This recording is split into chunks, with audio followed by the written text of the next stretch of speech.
Sleep natin yan eh. Puro kayo kalukuhan. Ano ba to? Oo. Pero para sa akin kasi yung world ko, totoo siya pero buhay na tao. Buhay na tao na ano, na nararamdaman mo pa rin yung present niya pero wala siya. Ganyan. Pero, hindi ko alam. Kahit na, gutom ako. Paano ko yung world ko ay alaala na lagi kami dapat?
Pre.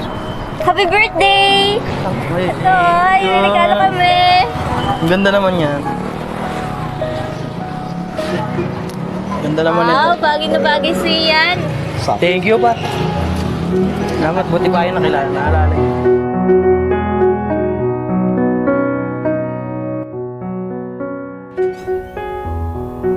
Bernadette? Ate, bakit?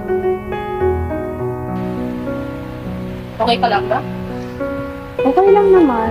Ate, may ibibilin lang ako. Kapag nawala pala ako, ikaw nang bahala kay Coco, ha? Alam mo naman, di ba? Napakamahalaga sa akin ni Coco kasi siya na lang yung natitirang alaala ko kay mami. Kaya huwag na huwag siyang pababayaan, ha? Bakit mo naman nasabi yan? Kasi syempre, anytime pwede tayong mawala. Hindi natin masasabi kung hanggang kailan yung libre natin. Kaya ikaw nang bahala sa kanya. Sige, alagaan. Promise mo yan, ha? Promise. Love you, ate. Love you, too.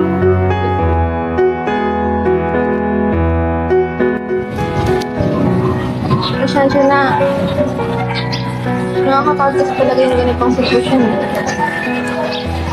Siguro, hanggang dito na lang tayo.